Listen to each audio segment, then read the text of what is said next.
Welcome to Letters from Norway, offering an American perspective from Oslo, with your host, Nick Cameron. Hello and welcome to Letters from Norway. Today I'm going to discuss my trip to America. After almost 2 years, I decided to return home for a long overdue visit, catching up with family and friends, as well as taking care of some personal business. From May 9th to the 19th, I traveled from New York to Virginia Beach and back, stopping in Delaware each way. During that trip, I saw many things from an outside perspective after living in the socialist paradise for the past 4 years. And just after my trip, President Trump took one of his own to Europe and the Middle East. And I would like to discuss that in the context of what I saw during my travels. So I left Oslo, taking this journey home, which was rather routine and uneventful. The Gardermoen Airport is perhaps the best airport in the world for efficiency and cleanliness. There's never any drama, and everything seems to work, and rarely do you have long lines. It's usually around the holidays, but they're not as long as they look. They tend to move pretty quick. The longest I ever waited was like 10 minutes to get through the security screenings. Moreover, it's very open, and you don't even feel like you're in an airport. You feel like you're in a park, or you feel like you're in a big shopping mall in the middle of America. It's got a very different setting than most other airports. It's very airy and light. So during the flight back, I watched a movie called The Founder. It was about the story of Ray Kroc and the founding of McDonald's. Now, he didn't actually found McDonald's. He took the company and made it bigger, and then ended up buying out the original founders. And they asked him, why didn't you just copy the concept and do it yourself? He said he wanted the name. And it really shows what the value of the name is in a business, that if you have the right name, that can itself be worth a lot. But the overriding theme in the movie is that determination and persistence are the key defining factors for success, not so much intelligence or genetics. It was a great film. And I don't even like McDonald's, but I really like this movie. So when I arrived in Newark, not Newark, New York, but Newark, New York is on the opposite side of New York City and New Jersey, it's usually a joyous occasion. You feel this rush like you just got home and the fun is about to start. As I was walking through the arrival hall towards the border control where the customs agents are, the customs and passport control agents are, I want to take a picture of the American flag hanging overhead. However, a guard told me that I was not allowed to do that. Even when I told her I just want to get a picture of the flag, she told me that they could actually take my phone away. So I had to erase the picture I already had in front of her, otherwise she would have taken that a little bit further. So don't do that. don't take pictures until after you're out of the airport, is my advice. I took a monorail. So there's a monorail connecting this arrival terminal to where you get your car. And then I went to the Hertz. I picked up my car, and I started heading for Delaware to take some rest. On Booking.com, I picked out the Knights Inn Hotel in Claymont, which was the cheapest place at $75 per night. It's surprising because Wilmington is actually one of the lowest cost of living areas in the whole country, but for some reason, you can't find a hotel room there for under $200. It's easier even to find a cheap hotel room up in New York City. But for some reason in Wilmington, Delaware, they don't exist. And Airbnb was always booked. So this Night's Inn was in a place called Claymont. And it's not exactly the best part of town, but it gives you a flavor of reality for what life is like for many Americans. The plumbing was questionable. I was only getting steaming hot or freezing cold water. The knob, whenever you would turn it to the mid-range, just didn't work. And the room reeked of smoke, and the neighborhood was not suitable for taking a walk unless you were in the market to buy some crack. It was really quite an experience. But not a new one. I've stayed in hotels like this before. It's just sometimes you have to do what you have to do to save a little money. Nevertheless, Delaware is one of America's best-kept secrets. Ironically, the northern part was known as New Sweden back in the mid-1600s. Wilmington, the largest city of Delaware, was known as Fort Christina, kind of like Oslo's old name, which was Christiana. So there is some gravitation towards this name Christina. But now that name, Christina, has been relegated to a mall in Newark, Delaware, which is not to be confused with Newark, New Jersey, where I landed. So this name, Newark, is also quite popular in the eastern seaboard. And besides that tiny bit of Swedish American history, the best part about Delaware is that there's no sales tax, making it the cheapest place in America to buy stuff like iPhones and Rolex watches. The Christiana Mall, honoring the Swedish heritage, is by far the best place to find everything on your shopping list while in America. It's only 2 hours from New York, making for a great day trip. The sales tax, by the way, in New York City is almost 9%. So that $20 bus ticket or $60 train ticket to Newark, Delaware can pay for itself quite fast if you have a big shopping list and you're out there buying high dollar goods like watches and electronics. In fact, the Christiana Mall has been prospering while the other malls across America have been shutting down. It was crowded. There were new stores opening. It's like a little gem in the middle of nowhere, and very few people seem to know about this, even in America. But it's a good place, and it's worth seeing.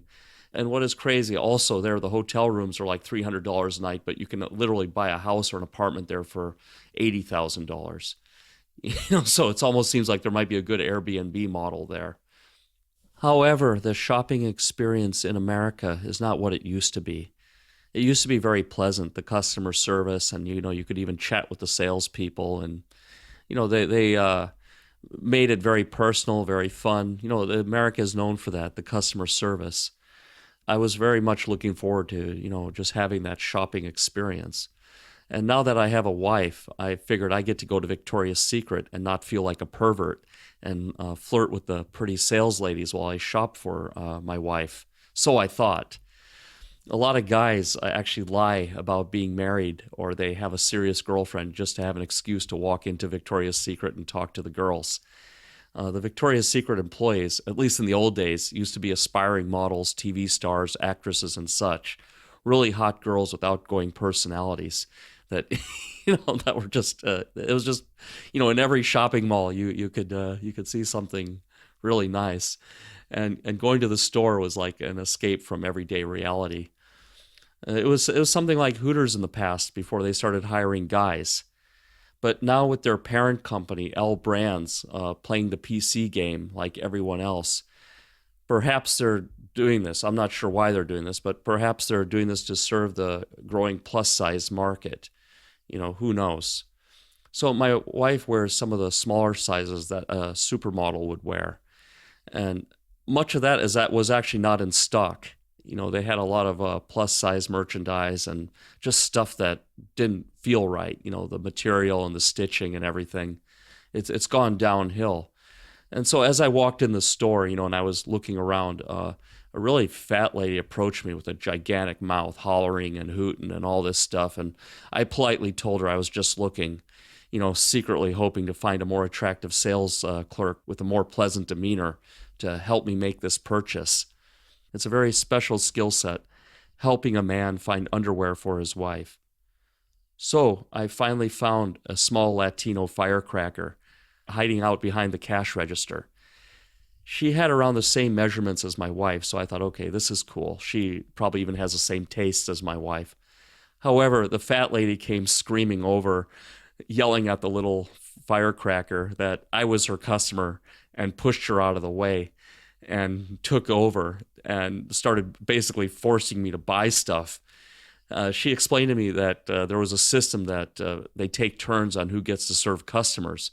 Nothing to do with what the customer wants. I had to abide by their system. Seeing that this was going nowhere and that she could probably knock me out, I just left. I just told her, I don't feel like shopping anymore. And, there's Victoria's Secret everywhere in America. So I knew I could probably catch it when I'm down in Virginia later on. And so after leaving Delaware, I was, back on the road heading to Virginia. So I got out of the Delaware and crossed into Maryland. Now, heading to Virginia from Maryland means you inevitably have to cross the Mason-Dixon line. This is where the North and South meet. This used to be the border between the Union and the Confederate States before and during the Civil War. And at the border, there's this gas station and convenience store denoted with a huge Confederate flag saying Dixieland, the South starts here. Now, I should be offended, being non white, being a Northerner, but instead I was rather elated.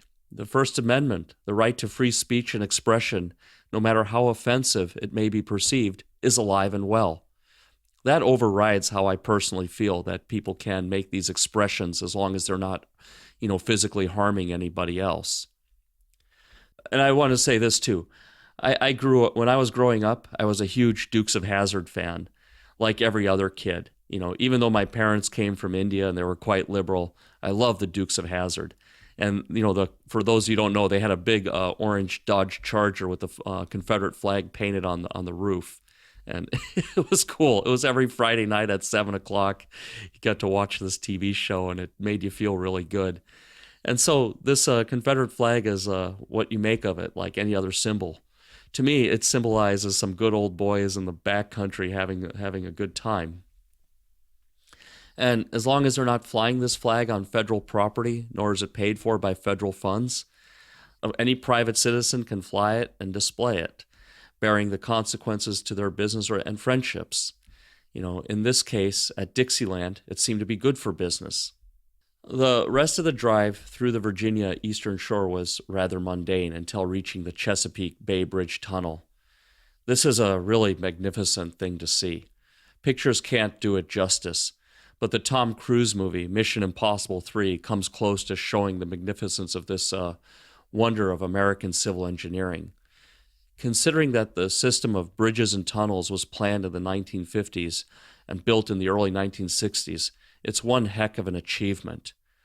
We need more projects like this, bringing our country together. Before this Bay Bridge system was built, to get from the southern part of Virginia, the Eastern Shore, to the other side, the eastern side of Virginia, the mainland Virginia, it was a very long ferry ride. And when they built this bridge and tunnel system, it really connected actually the north and the south and really drove the commerce. It's like just relieving one bottleneck in our country just helped the economy a lot. So after I crossed this system, it's around, I think, 15, 20 miles long. It's pretty long system of bridges and tunnels, and it takes its sweet time. I finally arrived in Virginia Beach. This is where I lived when I was in the U.S. Navy and where my mom retired to after living decades in a big city. It's not so quiet as a beach town as one would think, but it's a pretty good place. But when I got to my mom's place, I forgot that she doesn't have internet at home. She only uses it at the library once per week. So I came to realize that reliable internet in America, especially for those who are on the road, is very expensive. I bought my AT&T Go hotspot for $75, and it ran me around $10 a day to use. And I was getting killed with all these automatic updates. I would forget to turn it off, and then the Android or the Windows would do some updates and it would just eat up all the bandwidth. And anytime you would have a small conversation on Skype or something, the data just went poof. One little YouTube video, poof. And all of a sudden you're having to refill. So that was a real bummer. Spending all the money I could have spent on clothes and food on data. So I would go, at night at 4 a.m. in the morning, I would go over to find a restaurant that had an open Wi-Fi that was left turned on, and then, make calls to my wife who's still back in, who's back in Ukraine right now. And I would make calls, all the other calls, and take care of all the other business, sitting with my laptop computer, outside in this restaurant at 4 a.m. in the chairs, hoping that, the security guards or whoever wouldn't throw me out. So, you have to be a little covert and creative when you're traveling, but I managed it. And I just wanted to let you all know, the Pew Research Center found that 47 million Americans still do not have internet access. I am not sure how our country can dole out so much foreign aid when our own people don't have something so basic. 47 million Americans can't even reach the internet right now. That's like 15% of the population. That's crazy. That's like not having water or air. It's something we need to fix. So after I finally got settled in, got my routine down, I went for a walk on the beach. Virginia Beach is, like I said, one of the best kept secrets in the world, just like Delaware. It's a mix of the Navy. It's a big Navy town. There's Norfolk is nearby, with all the ships, and Newport News is where they build the aircraft carriers and they build some submarines. And you have Navy SEALs in Virginia Beach. I mean, it's like everything is Navy, but then it's also the South. And it's just a quiet little beach community all rolled in one.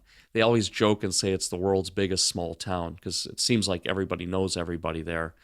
It has a truly unique culture. You'll either love it or hate it. It's not really the South and it's not the North. It's just kind of its own thing. You have to experience it for yourself. And this oceanfront beach area nearby where my mother lives has one of the longest boardwalks in the world, and it's almost like 15 miles long. And it just keeps going, and there's always something to see along that 15 miles. And to my delight, along this boardwalk, I saw some monster trucks running amok. These trucks with the giant tires just running over cars and everything. Apparently, they were practicing for a annual rally, and it was fun to watch these things get airborne and hearing all the people screaming. It was pretty cool. And as I walked further along the ocean front, I saw a Norwegian and American flag flying side by side. Now, I wrote a separate piece on my blog about this, about how a Norwegian ship wrecked off the coast of Virginia, and the crew found refuge in this quiet community.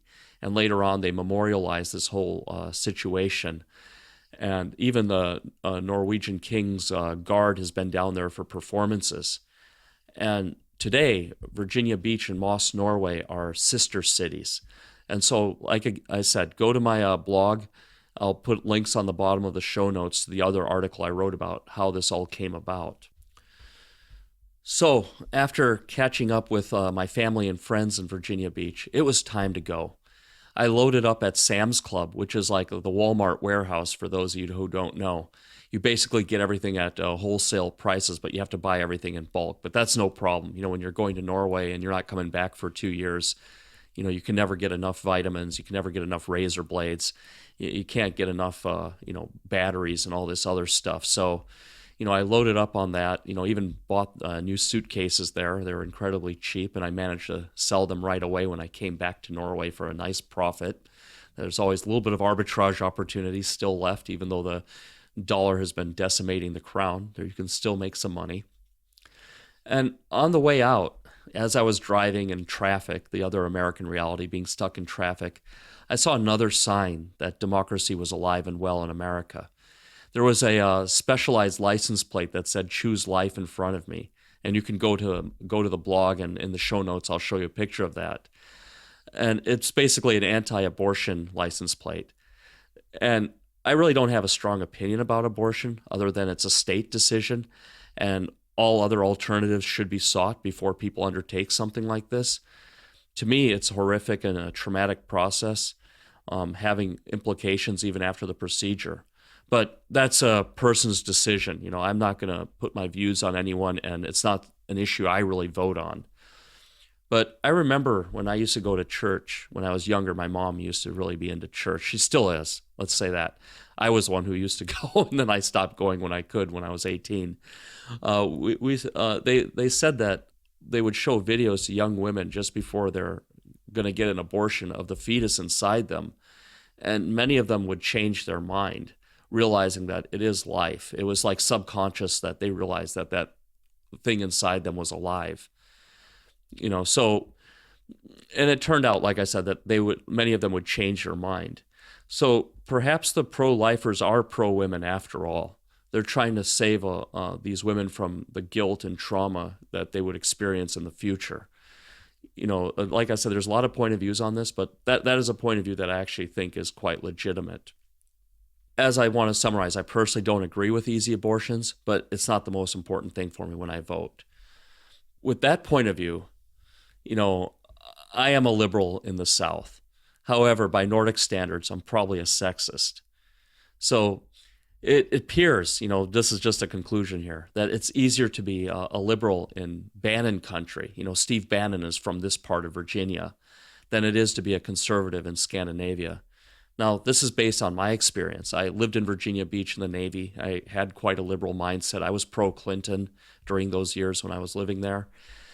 That American conservatives are genuinely interested in political discussion and learning another point of view. Moreover, the American conservative loves the debate and jousting itself. They like the combat. They see that as like a very positive thing, that somebody has spirit. And after the discussion, after you've had your heated discussion, just like after a football game or a wrestling match, that was very intense, and then, both sides were trying to win, they will invite you over for a barbecue and beers. However, when I tried to have this discussion in Scandinavia, it's quite different. People get triggered, and I don't understand this word, but I think it's the new age word for offended. Oh my God, I'm so triggered. It's like, that's a new word I learned. But by the combativeness of the debate and your different viewpoint, they will delete you from Facebook. When you start getting combative and you start getting passionate, they get triggered, and then they go delete you from Facebook. But in reality, they're just demonstrating their lack of maturity, not having fully developed reason or logic. And you see this prevalent throughout Northern Europe. If you're not drinking the Kool-Aid and you try to introduce something against what they think, or try to give them another point of view, even with facts, even with data, they get offended. They get triggered, and they start deleting you from social media, doing all this passive aggressive stuff. They'll never tell you to your face, like, you suck and you're an asshole. They just do all this kind of stuff behind your back. And then you don't get invites to parties anymore. And then you have to podcast like I do when you don't get invites to parties on the weekends. So this mentality, though, it's very dangerous. Democracy needs to stand on intellect and critical thinking, and not parroting a rule book or whatever mainstream media is saying and being afraid of political correctness. That is anything but democratic. Democratic is about having a forum and having vigorous debate. Nevertheless, this is something you experience when you live in two worlds. When I go back to Virginia Beach, I'm the American in America, who's a liberal, and then in Scandinavia, I'm this ultra right-wing conservative, in Norway.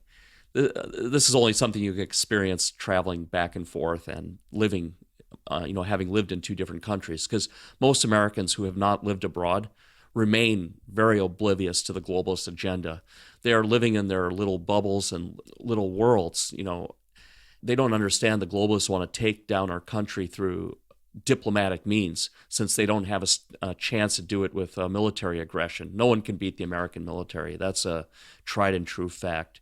America just cannot be invaded, not only because of the military, but because of the citizens and the geography. It's just an impossibility. But right now, it seems that only 30% of Americans are awake, the same percentage that was aware in 1776. So we're safe for now, but that's a bare minimum of the amount of people you can have awake. Like I said, most Americans live in a bubble of work, eat, sleep, TV, close-knit friends, family, etc. They don't think about what the outside world has in mind for us. I often wonder what would happen if 50% of the Americans were awake versus the 30%. How we would be as a country. Thank you for listening, and don't forget to subscribe on iTunes and follow us on social media.